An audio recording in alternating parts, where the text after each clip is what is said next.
हरि ओम।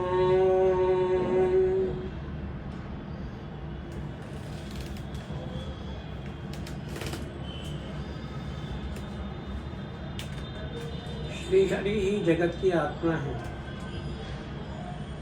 श्री हरि ही जगत की आत्मा है। श्री हरि ही सबकी आत्मा है, साक्षी हैं। वे ही पुरुषोत्तम हैं। सर्वप्रथम श्री हरि से महानारायण का अवतार हुआ। उन्हीं के अंश से माया उत्पन्न हुई। उनसे फिर पुरुष नारायण की उत्पत्ति हुई। उनसे फिर आगे उत्पत्ति हुई। हम सब की आत्मा श्री हरि हैं। सब लोकों की आत्मा श्री हरि हैं। सब देवी देवताओं की आत्मा श्री हरि हैं। जब सबकी आत्मा श्री हरि हैं तो फिर आत्मा को केवल जन्म मात्र श्री हरि की भजन करने के लिए ही मिला है।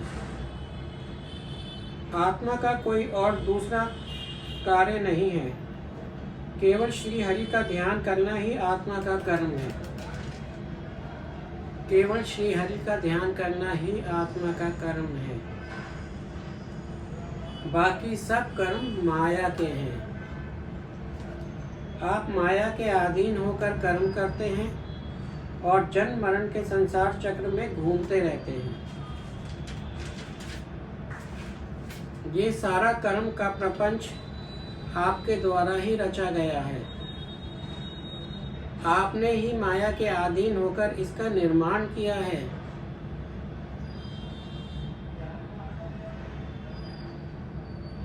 इस कर्म रूपी संसार के रचयिता आप ही हैं। श्री हरि का ध्यान कर कर आप माया से मुक्त होकर इसको पार कर कर आप श्री हरि को पा सकते हैं। आप ही अपने कर्मों के रचयिता और भोक्ता हैं। आपने ही अपने लिए यह माया का जाल रचा है जिसके भीतर आप फंसे हुए हैं।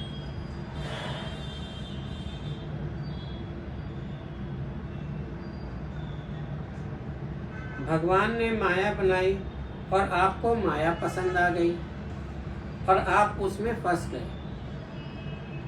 आपने अपने कर्मों के द्वारा अपने आगे के 100 जन्मों का निर्माण किया है और आगे के 100 जन्मों से आपने अपने आगे के 1000 जन्मों का निर्माण किया है। आप स्वयं अपने को जन्म पर जन्म का प्रसाद दे रहे हैं। भगवान आपको मुक्त करना चाहते हैं और आप माया में फंसना चाहते हैं। भगवान ने आपको जन्म पर जन्म नहीं दिए हैं। आपने स्वयं को जन्म पर जन्म दिए हैं। श्री हरि का ध्यान करें। माया से पार जाने के लिए अपनी आत्मा में रमण करते हुए श्री हरि का ध्यान करें। अपनी मुक्ति के लिए श्री हरि का ध्यान करें।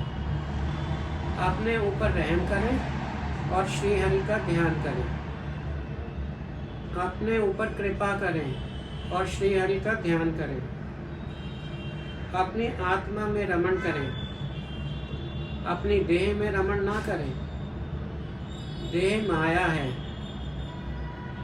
आत्मा श्री हरि का अंश है।